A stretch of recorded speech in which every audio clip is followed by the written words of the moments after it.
today on TLC Live, did you know that we have school board elections on May 6? Amy Thieme, candidate for Katy ISD School Board Position 3. Morgan Calhoun for Katy ISD School Board Position 4. And Valeria Nevarez for Ward ISD School Board Trustee on District 3. 3 women, 3 mom, powerful, ready to take over and ready to fix our school system. Well, and it needs a lot of help. A lot. Yeah. So I'm Orlando Sanchez. Andrea Gomez, welcome to TLC Live. Welcome back. Last week we were not live on the studio, but we were live in Dallas, Texas, when we had our Tough Tejano Awards. It was a very successful event, first time in Dallas, Texas. So we were streaming live at 12 at noon when the event started. But in the meantime, before, I was like doing behind the scene and getting ready, everything. So if you missed the show last week or you missed the Tough Tejano Awards, just go below on our Facebook page.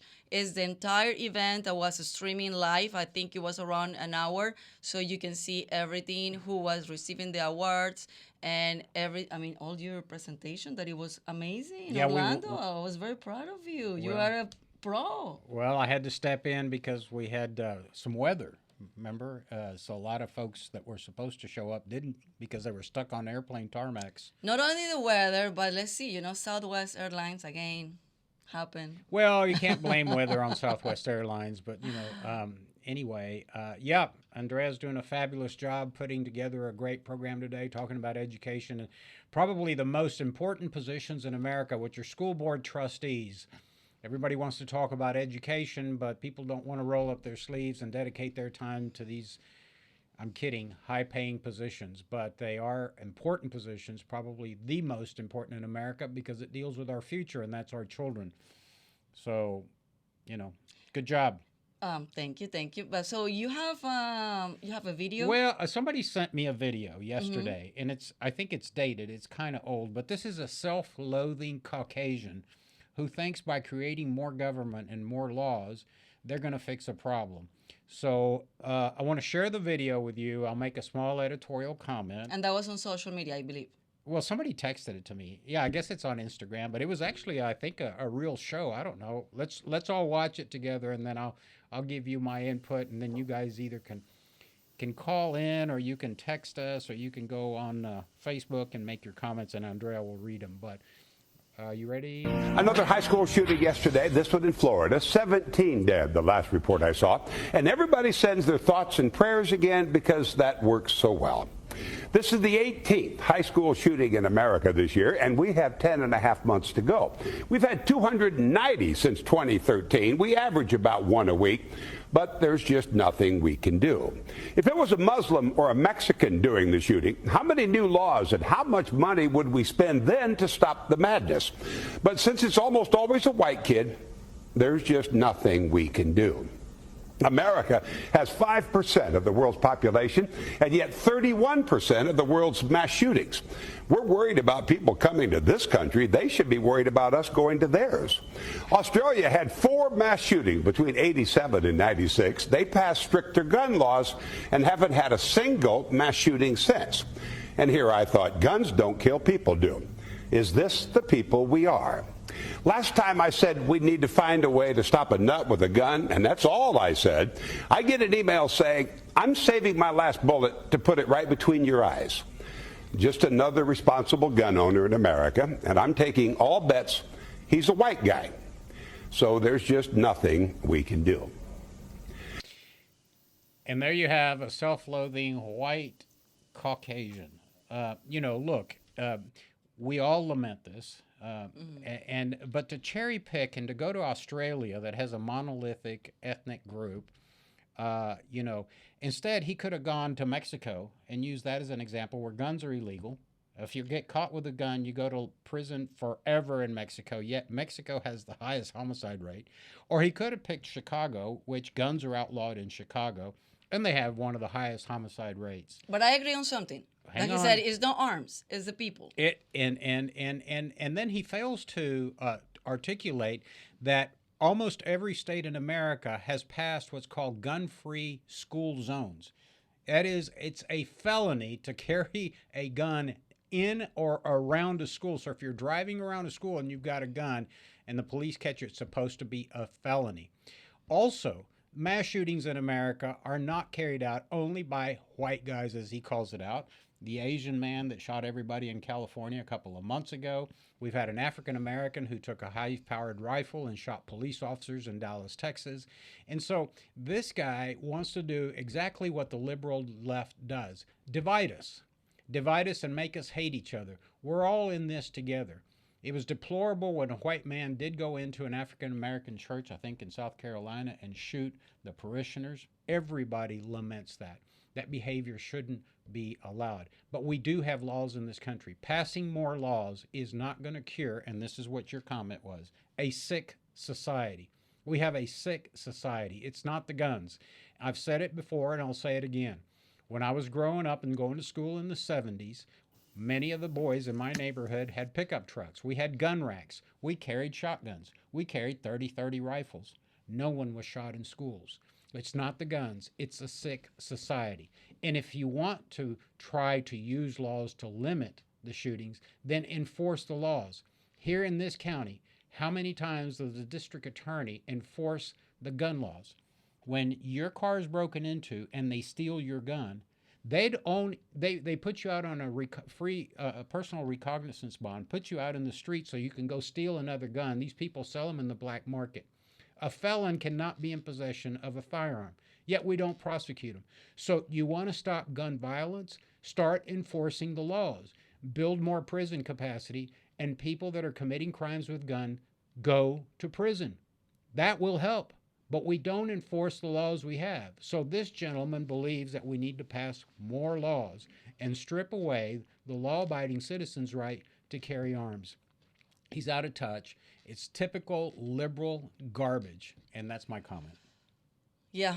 So, well, talking about schools, Yes. because this has been happening in schools, unfortunately, more than any other place. So we have today 3 candidates for school board. So we wanna have the 3 of them, and I don't know if they wanna make a comment about that, but we wanna get to know them. Let's not throw them into the fire right away. No, not about this in a specific, but about the mass shooting on the schools and the security on the schools. I think Amy is a Leadership Latino graduate. Yes.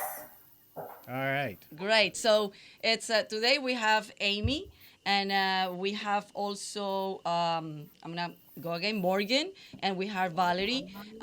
So we want to welcome, ladies. First of all, congratulations of desiring to run for this position, because I know you guys are not only busy at home but profession and with kids, and you have a lot of things in your plate, but also you want to serve your community, and that's why we want to get to know you guys today about your platform, your campaign, but also why you decide to run for this position. And we're going to start today with Amy. Amy, welcome. Hi, thank you for having me. So, Amy, tell us about yourself, your background, and why you decide to run for this position. Well, it's very much related to what y'all were just talking about. I'm a Katy ISD graduate. My family moved to Katy for the schools when I was in the 2nd grade. I graduated from Taylor High School in Katy ISD. I attended college, and I majored in mathematics and history, and I got my teaching certificate on the side. I came back to Katy, and I taught math at 2 junior highs and at 2 high schools within our district. And one thing that I am passionate about is if we teach our students the foundations, the core curriculum of math, writing, science, reading, and history, then we are setting them up for success. And I saw that in my classroom at Katy High School, my last year of teaching there. I had students who had never passed math before, and a lot of them didn't even know that 1 times a number was itself. And I had to take them from that point until to at the end of the year, passing the end of year exam in order to get credit for Algebra 1. So we didn't just work on the core curriculum. We worked on, hey, I was a cheerleader for them. We worked on self-esteem. We worked on me telling them they could do this. I believed in them. And do you know, by the end of the year, I worked closely with two other teachers that we team taught with, and Katy ISD was great about giving me the resources that I needed. And I had the highest passage rate of students on that end of year exam in the entire district.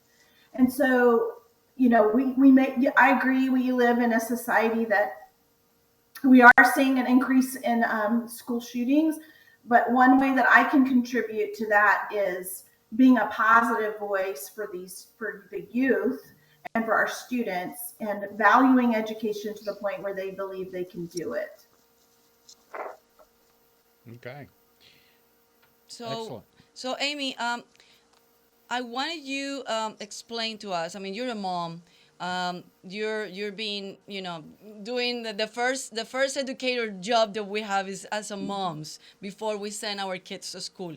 So tell me I didn't graduate in this country. I didn't went to school in this country. So tell me your own experience going to school in this country, and now what you're seeing in the education system, in the school and the school district, and Katy, that you're living and you went to school. What has been happening between that time and now, that now you want to be part of this and help not only your own kids but other kids? Oh, that's a great question. So when I came to Katy ISD, I was in the second grade and I could not read. I struggled in kindergarten to read. I struggled in first grade to read, and my parents moved from Sharpstown to Katy so that just for the schools, and they saw that I was struggling. And it wasn't that I had a learning disability. It's just I was young for my age, and I just wanted to be home. I didn't want to be in school. But when I came to Katy ISD, the teachers invested in me. I had a smaller classroom. I had teachers that took the time to get to know me. I mean, I remember my fourth grade teacher, Mrs. Love. I remember my Texas history teacher, Mrs. Eschenhauer. I remember most of my high school teachers, and they just poured, they didn't just challenge me, but they were the ones that said, hey, Amy, you're actually good at math. You think mathematically. I want you to start taking more challenging courses. And I'm sure that my parents were saying the same thing, but I didn't, I needed to hear it from someone other than my parents.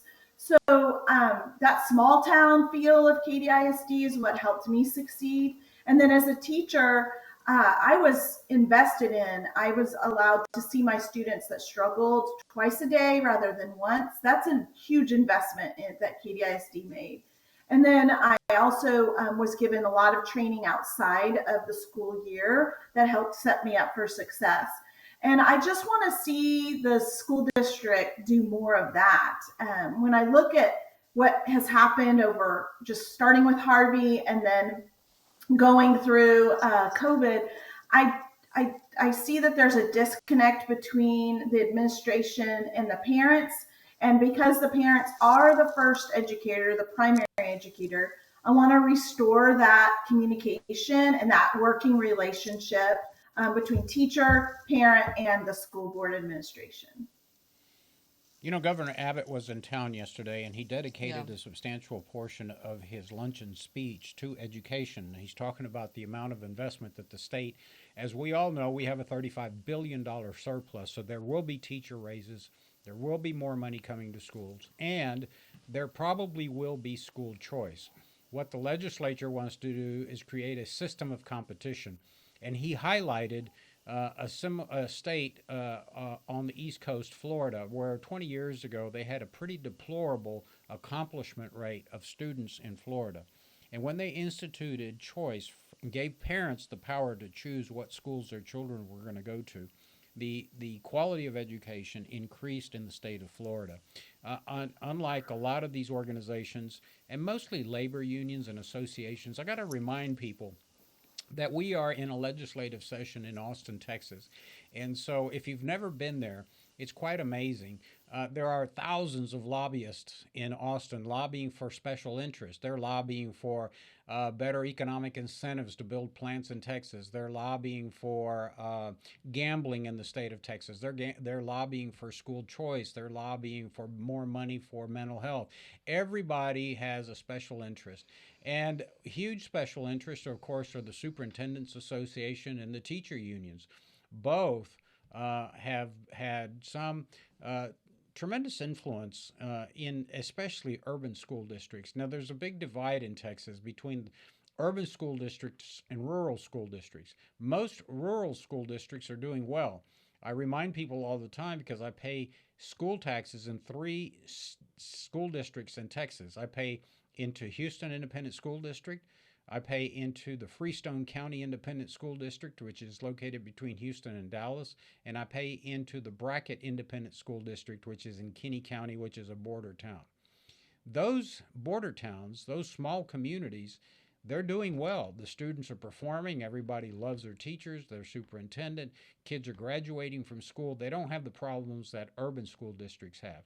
And a lot of times in Austin, when they introduce legislation to try to fix some of the urban problems, like example in Houston, they go, no, that would not apply to us. We don't like that. And so what happens is that a lot of the legislators, the state representatives and senators from rural Texas, don't support issues that will help urban school districts. And so nothing really gets done. This year, apparently, we're going to have school choice, which I think brings in an atmosphere of competition among the schools, which will improve the schools, Andrea.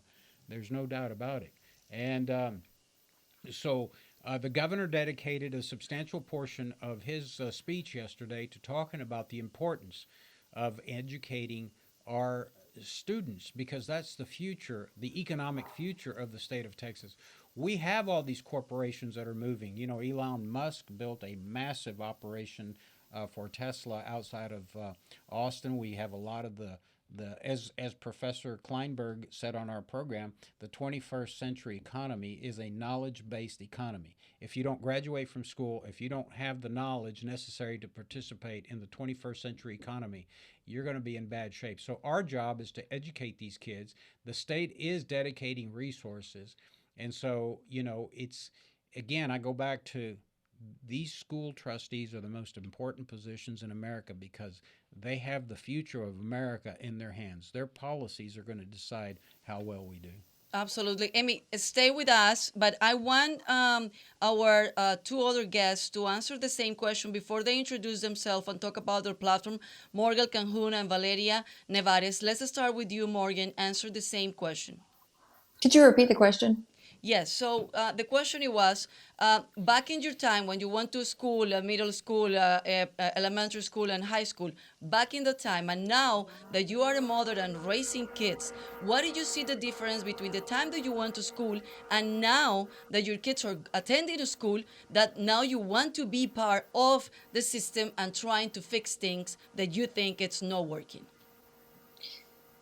So when I grew up in Katy as well, and I graduated from Katy High School in 2005. My husband graduated as well from Katy. So Katy back then was a small town, and it was a rice farming community. We were more well known for our duck hunting and our goose hunting than really anything else, and our great football teams.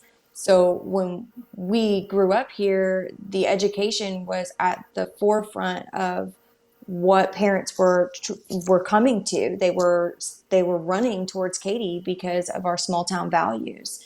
And I think what we've seen is that as we've had a cultural shift in the country, our school districts, sometimes because we're a pretty large school district, we're increasing towards 100,000 students and growing, as most of Texas is, from people flooding into Texas because of our low tax rates, as well as a number of other things.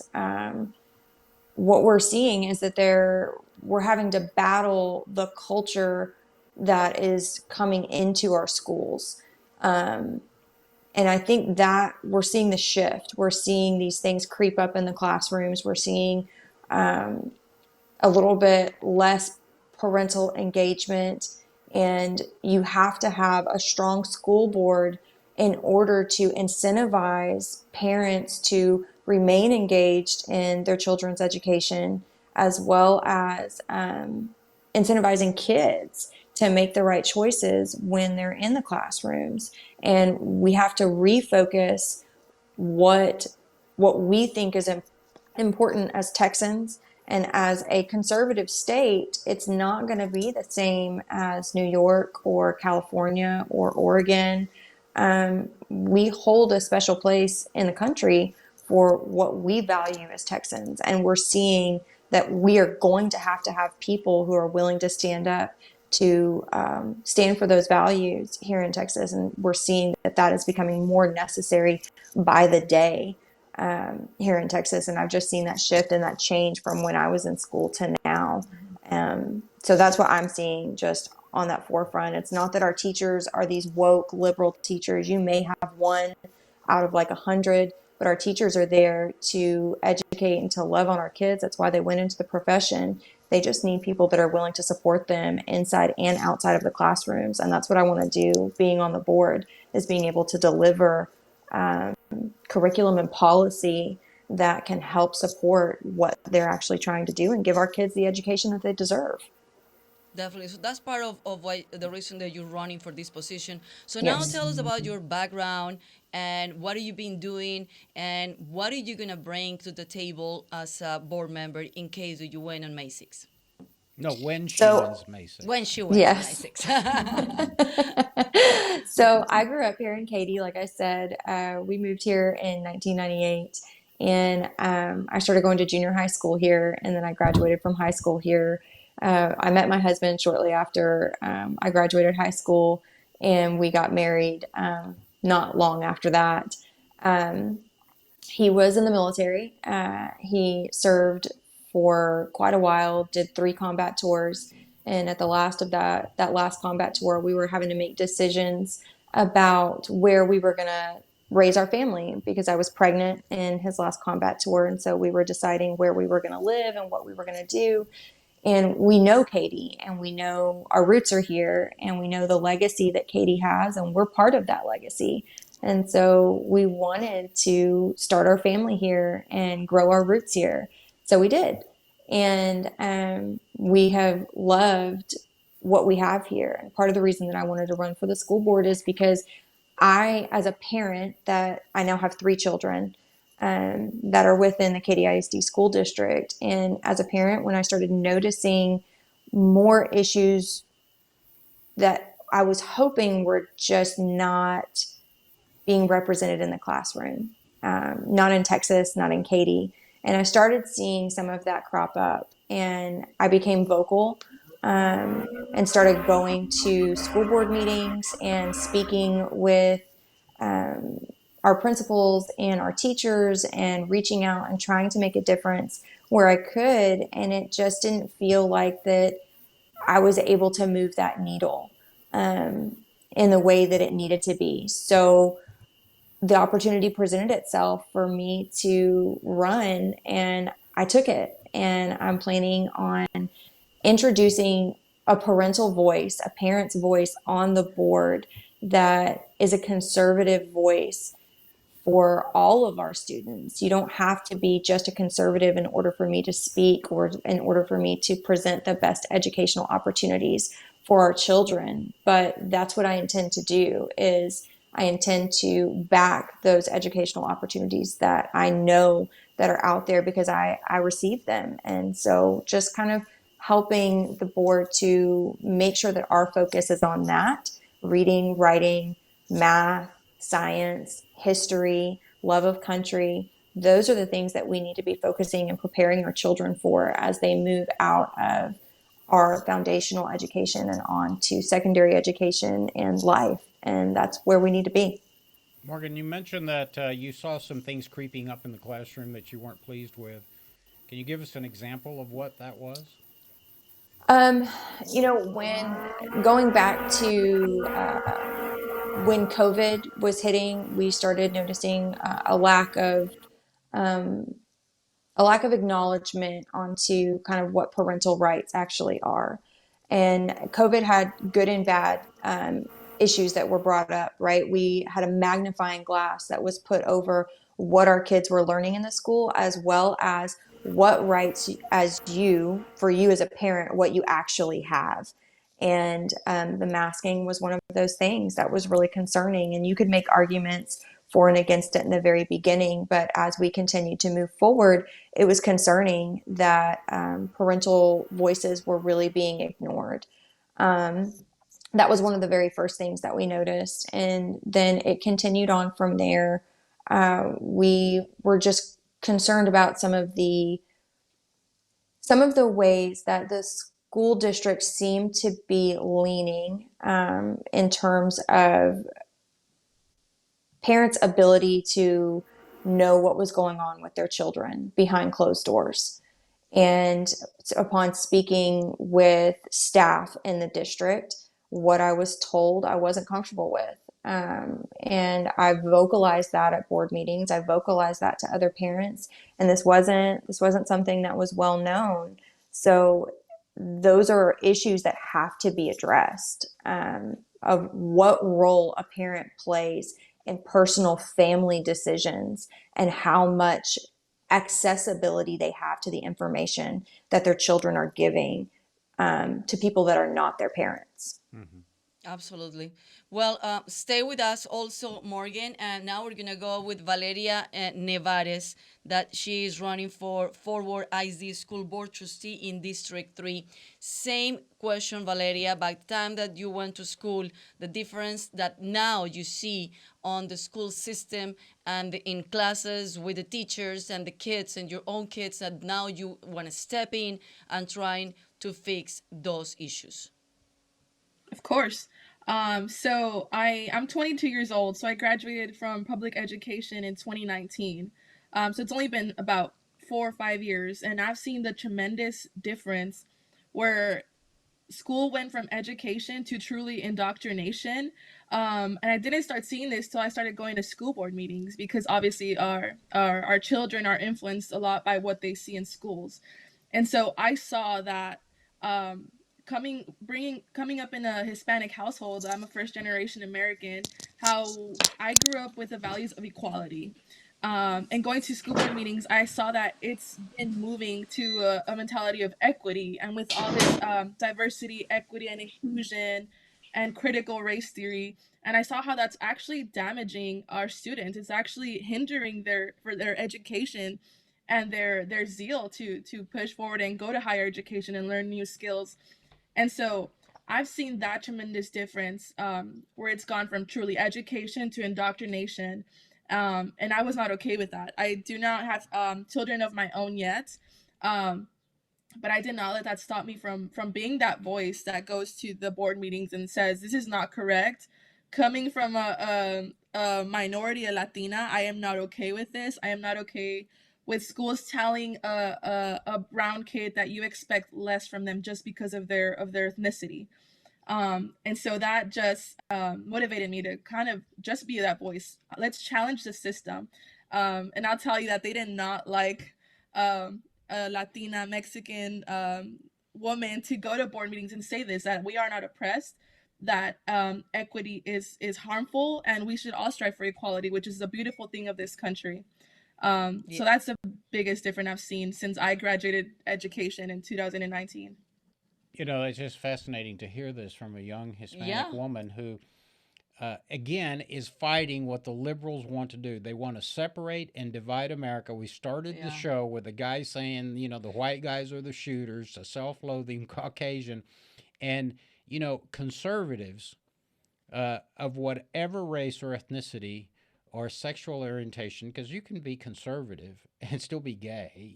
That's nothing wrong with that. I have plenty of I do gay too. friends that are very conservative. And we're all in it together. Yeah.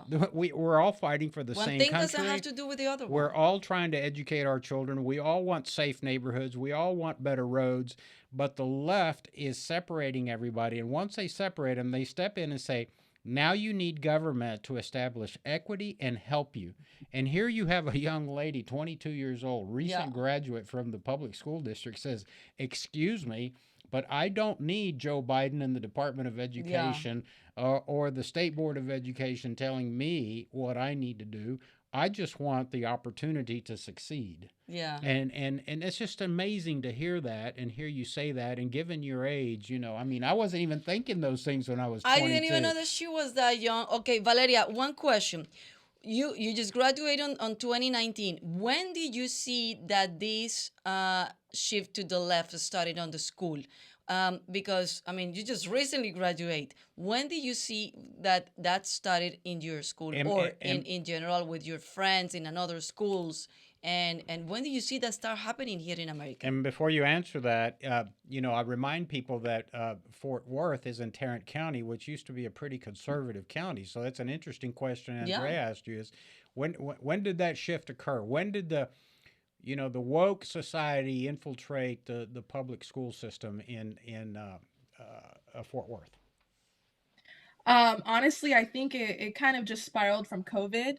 Yeah. I think COVID was a perfect opportunity to brainwash people. And to be quite honest, I did not care about public education. I was off in college, getting my undergrad in aerospace engineering, so I didn't really care about students, to be honest. Until one time, I was invited to a critical race theory rally. I didn't understand the full concept of it, and this was in 2020. Well, they were trying to push a critical race theory just idea in the Fort Worth ISD. And I was kind of just wondering what's this about. And so I went to the board meeting. I signed up for a public comment. I did not know what I was thinking. And I spoke against it because I figured this is not okay. And just seeing people become so brainwashed from that COVID phase, from being locked down, having nothing to do, and just believing what the government is saying, that transferred over to our public education system, and it made people more vulnerable and more open to believe these radical ideas. And so that is when I started noticing. I started really opening my eyes and getting involved and going to every board meeting that I could. And I realized they're really after Tarrant County. Tarrant County is one of the last major conservative cities in the whole nation. So I can see why people are trying to make Fort Worth education become as liberal, because if our education system has gone super woke and indoctrinating these students are eventually going to vote in Tarrant County, and they might be able to turn the whole county around, and that's what we are trying to stop. And that is exactly why I'm running. I want to keep Fort Worth, I want to keep Tarrant County conservative and a place that my kids can grow up in. Let me make a comment that what Valeria is talking about is exactly what our poll of 1,200 registered Hispanic voters in the state of Texas, which, by the way, if you guys don't know, we won an award. It's called the Reed Award in Las Vegas 2.5, 3 weeks ago for the poll that we did and the research and the technology we used to research. And when we say we, it's Texas Latino Conservatives. Latino Conservatives, which is, frankly, I was unaware that we had won the award. It's sort of like, the Oscars of politics. Yeah. And that poll, Valeria and Morgan and Amy, we asked the question of Hispanic Texans, how do they identify themselves to their friends and neighbors? The number one choice was as Americans. The second choice was as Texans.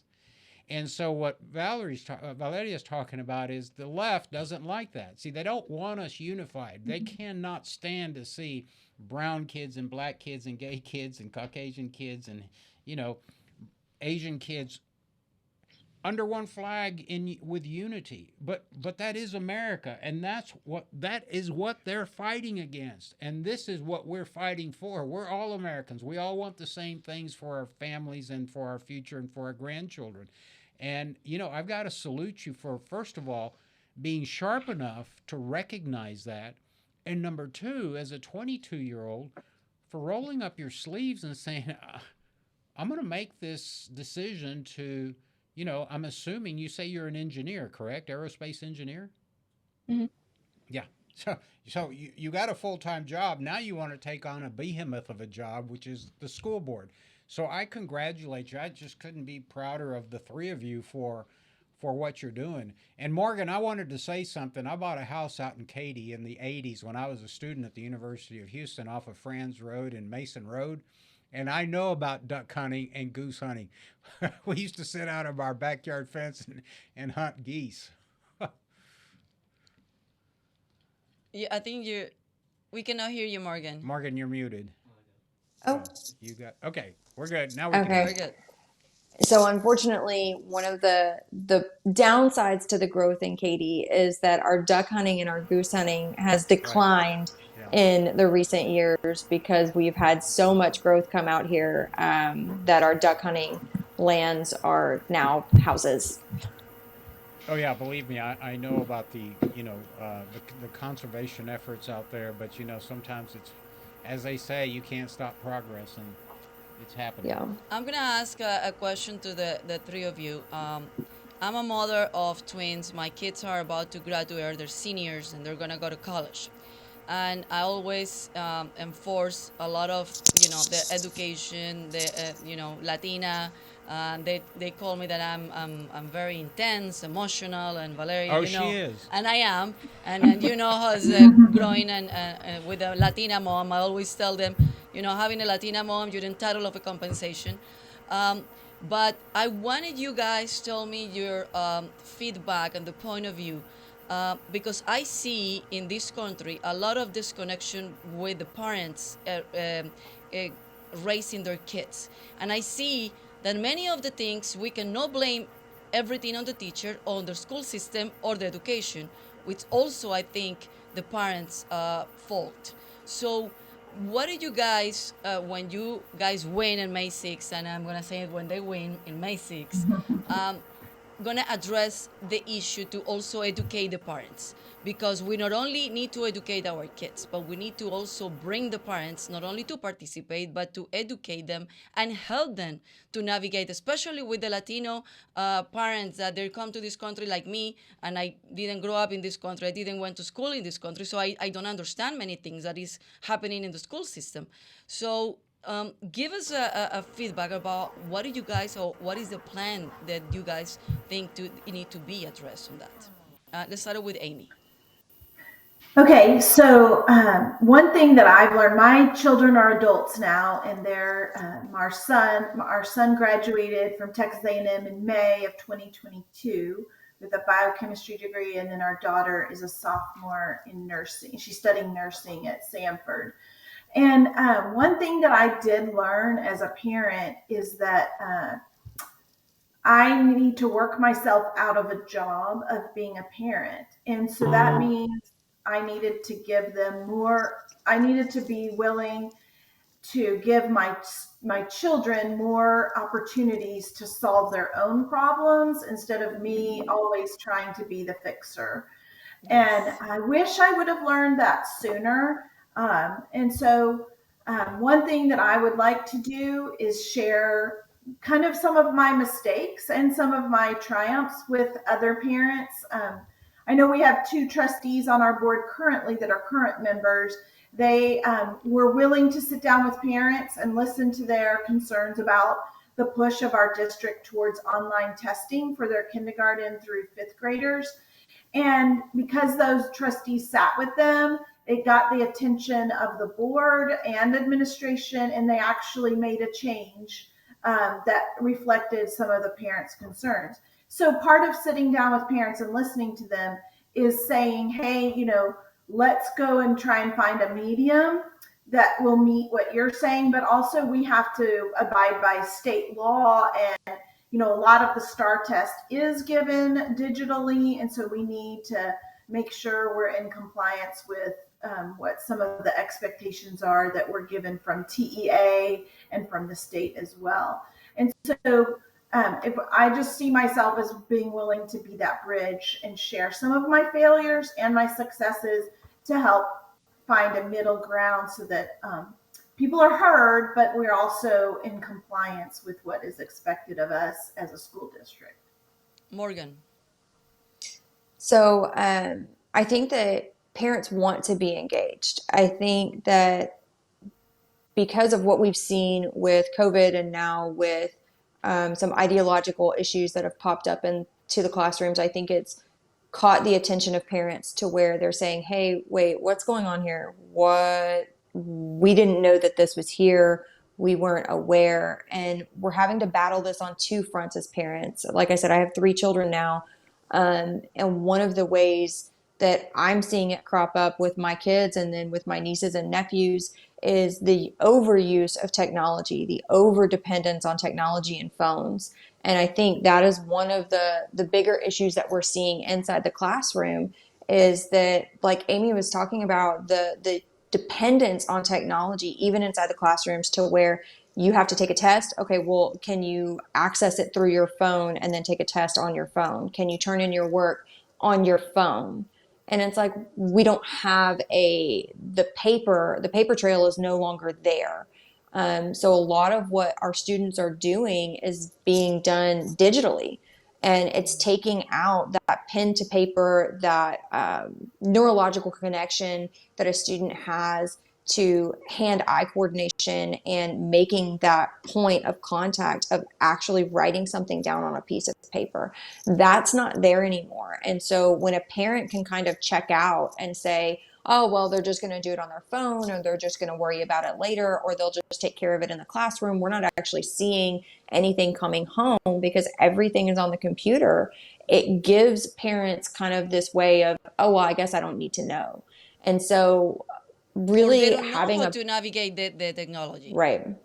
Right. And so it's making it less accessible for a parent to be engaged. And so I know that this is one of the things that we would like to address and we would like to kind of push back on, and saying, hey, do we need to continue to have this push towards a over dependence on technology inside the classroom? And like Amy said, some of these things are not always our choice. Some of these things are handed down to us by at a state level, but not everything. And engaging parents, one of the ideas that has been kind of floated around is really, let's push back on parents and saying, hey, I understand that you need to have a phone in school for contact, because unfortunately in the day and age in which we live, as we've seen with these school shootings, parents want to be able to connect with Yeah. their children and know that they're safe. So for a child to have a phone at school, I think that you kind of need to do that to feel good about where your kid is and to know that you have the ability to access them at any time if something goes wrong. Having said that, what we're seeing with the overuse of it in the hallways and the classrooms, kids just completely checking out, and then they're able to just continue to use these phones with no repercussions. But if there was some kind of investment on the parent side of saying, hey, if a teacher removes a phone from your child, you are going to have to physically come up to the school and pick that phone up. And if this happens on more than like at a level of occasions that this is ridiculous, you're actually going to have to pay to get it back. Just incentivizing that, pushing back and saying, hey, we have rules, they need to be followed. You were in agreement with this when you enrolled your child in this school and you signed a contract in the very beginning of the year stating that you would abide by our rules. And hitting people in the pocketbooks with their time and their money is the best way to get somebody's attention, and engaging them. I'm not saying that that's what we're going to do. I'm saying that we should look at options on how to engage parents. Okay, Valeria. Yes, so honestly, parental involvement to me growing up was non existent because my parents moved from one of the most dangerous cities literally in the world at some point, which is Juarez in Chihuahua. So them coming to America, they automatically thought that it was perfect. It's so much better than Mexico, so we're good. I don't need to be involved because I know what they're being taught is much better than Mexico.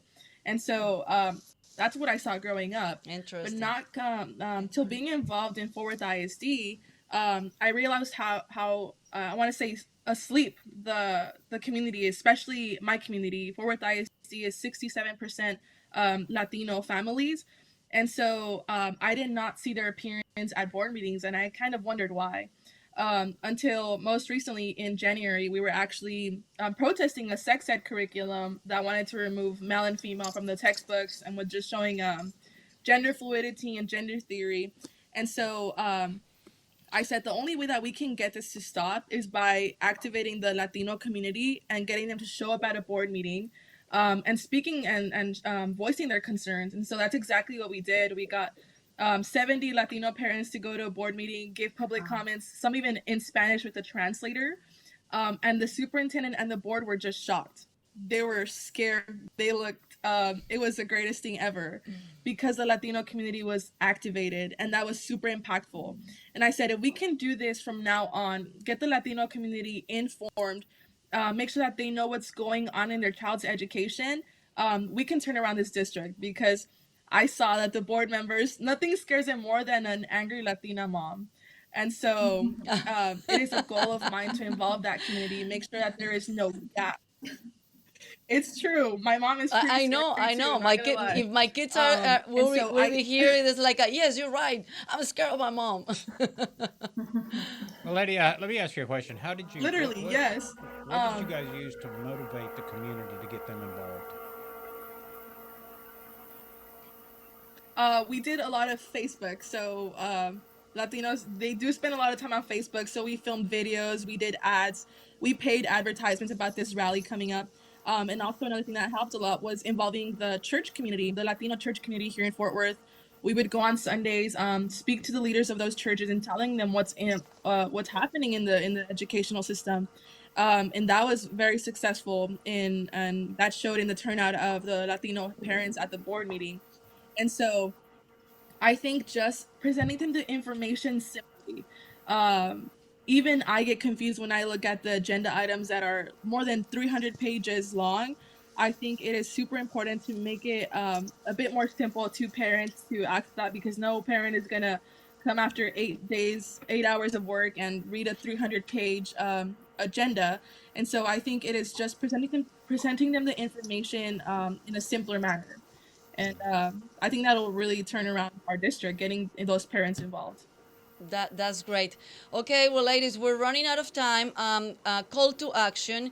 We're gonna start with Amy. Please tell us how we can help, or the community that it's listening to you and is around you and it's gonna vote on May 6th, can help you, where they can find you, and tell us about the dates of early voting and the elections day. Okay, so great. We are in the thick of block walking. We're committed to touching and speaking with as many voters as we possibly can before Election Day. Early voting starts April the 24th and goes through May the 2nd, and then Election Day is May the 6th, which is on a Saturday. My website is Thieme for the number 4, Katy, KISD.com, and all of my social media contacts are on my website. So feel free to email me through my website, and I will be happy to respond. We'd love to have you come out and help us. And a graduate of Leadership Latino, latest and largest class here in Houston. Excellent. Yeah. Thank you, Amy, for participating in Leadership Latino. And the most important thing is go to vote. Morgan. Yes. So, again, like Amy said, we have April 24th early voting coming up, and then May 6th is our election day. To reach me, you can go to Calhoun 4K, the number 4 KISD.com. We have our Facebook and our Instagram page, or my Instagram page. Same thing, Calhoun 4 KDISD or 4 KISD, as well as Facebook is the same way. So you can click on those links, and we're always posting anything on the social medias about kind of what we're doing and where our meet and greets are, or what we've got going on for the upcoming week. So it's the best way to get involved or to get in touch with us. We're always looking for volunteers to help us block walk or just to host something so that we can come out and talk to as many voters as possible leading up to Election Day. And real quick, Morgan and Amy, I'm assuming you're running for positions. Does that mean that the election, these are at large, not districts? They're Yes. at large. Okay. So everyone in our district votes for position 3, 4, and 5 that are on the ballot. Yes. All right. Okay, great. Now, Valeria. And by the way, Morgan, make sure you thank your husband for his service to our country. Tell him from Absolutely. a fellow veteran. Okay. Valeria. Yes, so Fort Worth ISD is a single member district, so only if you lived within my district lines you'll be able to vote for me. But either way, we need as many people to show up to vote on election day. This is the most important elections for our local communities, and just emphasize the importance of voting and using your right to elect our elected officials. And I believe school board is the most important position in our nation at this point, because we need to protect the next generation. So thank you. Valeria, how's your Spanish? Muy bien. Muy bien, ok. Necesitamos hacer un Yeah, show con... we may invite you back, Valeria, and have you speak in a little Spanish. We'll do some advertising into your district in Fort Worth. Those that don't speak English and have children in the school district there might be able to. And so we'll bring you back if you have the time Yeah, for about 10 or 15 minutes. And I want to be able Awesome. to use those videos that she's talking about yeah. on Facebook and everything that they have done. And the in other the thing we district. might do for Amy and Morgan, and I don't know how much time we have, because sometimes at Texas Latino Conservatives we feel like one-armed wallpaper hangers. We've just got it's such a big state, right? 254 counties. I don't know if you guys have ever driven from Beaumont to El Paso or up to the Panhandle, but it takes a heck of a long time. And we're trying to help as many people across the state as possible. But Katy is down the road, so we may do a little meet and greet with our candidates and our Leadership Latino graduates, and invite the community, and we'll have Andrea there as the official translator. Just anything to engage the community. So Yeah. Amy and Morgan, remind us, give us a call, and let us know. Valeria, I don't know, have we endorsed you yet? Not yet, but I'm hoping you will soon. Okay, well, I'm announcing today that TLC will be endorsing you, and so we will send you our logo, and we will be putting out some information in your district about our endorsement. Listen, I know Awesome. you guys are busy. You have jobs, you have families. Thank you for what you do. Thank you for, uh, competing for this very high-paying job. Zero. Yeah. But they're Yeah, well, doing it. They're that's doing. love, and that's the only way to change what is going on. Stepping in and trying to do something. Ladies, please share this show, this program in your Facebook page. Please send the link to everybody that you know via email, text, social media, everywhere, because we need to spread the word not only about your platforms, but everything that we've been saying today is very valuable, and we need to pass this to our community, our families, and they need to go and vote, because as you said, Valeria, this is one of the most important race in the local politics, because this is the day-to-day for our kids, for our community. And we always emphasize here at TLC that the most important race is our local politics at all levels in local politics. Because yes, everybody is very excited about the presidential elections, but I mean, as Orlando always say, what was the last time that you were able to talk to the president? So Or when was the last time Biden picked up your garbage? yeah, thank you. Exactly. Or came to your school. Right. So definitely, this is a very important election, and I know we have a very important elections in November, but the ones that are coming up is May 6th, and early voting starts April 24th. Well, thank you so Thank much, you, ladies. ladies. Keep Good in luck. Thank touch. you. Like the video, share the video, and we look forward to see you guys in May 7 as winners. Thank you. Thank Bye-bye. you. Thank Ciao, you. ciao. So, speaking of November elections, Speaking of, big announcement this week. Speaking of, yes, major announcement. Wow. It's a major announcement, so For the November give you election, the City honor. of Houston, I have decided to seek again the position of city controller. It's, many think it's not a glamorous position, but I can tell you it's a very important position. I've spent most of my life, political life, overseeing government operations. I was a member of the Houston City Council for 6 years, served with 2 mayors, have a lot of experience in the capital improvement projects that that we do in the city of Houston, the tensions between the pensions. We have municipal pension, we have the firefighters pension, we have the police pension, and then the money that we owe them by contract, but then it depletes the amount of money we have for the deferred maintenance of the city. We have Metro sort of run amok, building the Silver Line that no one rides ever. Those buses are empty, spent almost $200 million of public money just so they could say they had a project. And so the controller's position is an important position because not only does it certify the funds, and when city council decides to issue bonds, the city controller has to negotiate those issuances, and but the most important thing is the ability to audit departments and make sure that they're performing and spending money correctly, which is something the city hasn't really highlighted lately. So. And as you all know, I spent 12 years as Harris County Treasurer. I didn't play favorites. We had a majority of Republicans on the Commissioner's Court. I did call out Republicans for engaging in what was at the time a very speculative financial operation, which were credit swaps, which have been detrimental to the taxpayers. I've also, over the past, 7 years, been a member of the University of Houston Foundation Board of Trustees. I'm now the chairman. I was also the chairman of the investment committee overseeing the investments of hundreds of millions of dollars for students and for the different colleges at the University of Houston.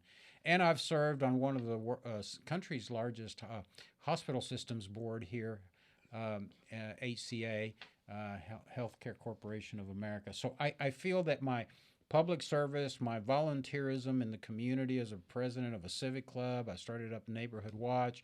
I'm an Air Force veteran. I was a volunteer MT. I was a volunteer Little League coach and umpire.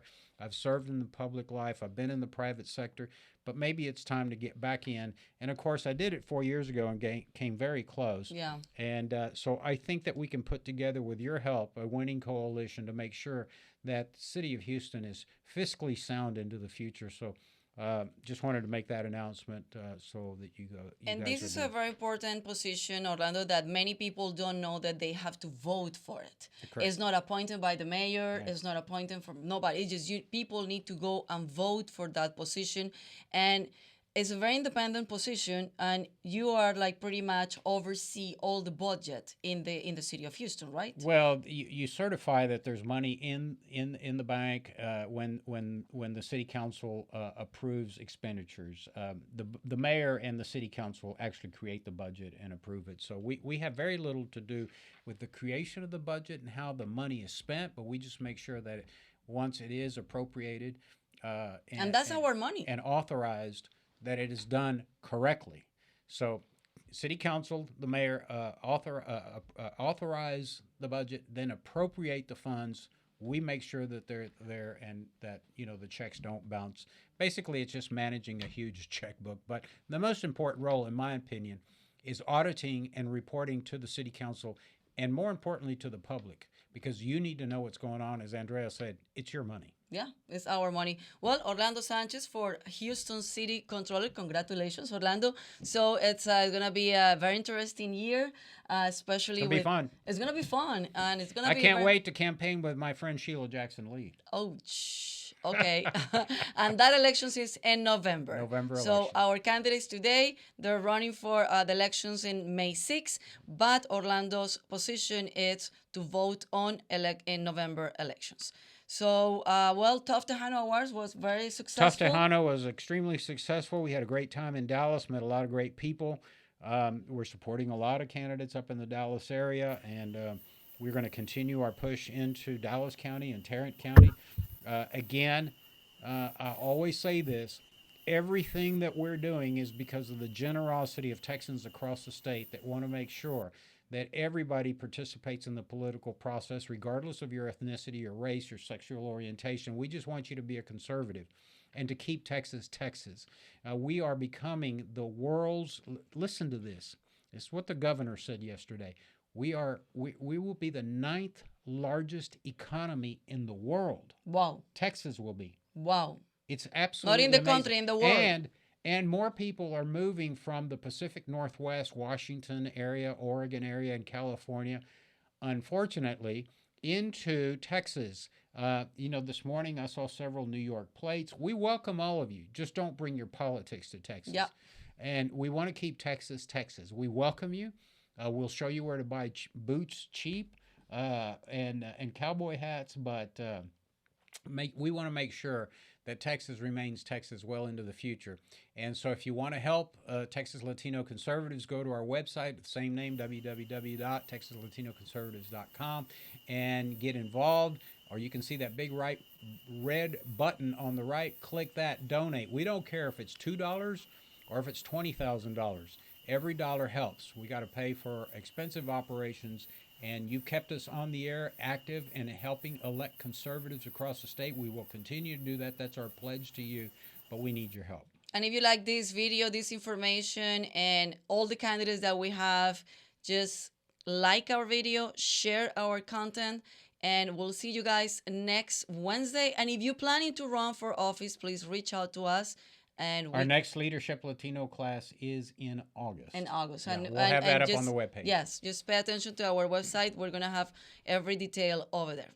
Muchas gracias por habernos acompañado. Nos vemos el próximo miércoles. Chao, chao.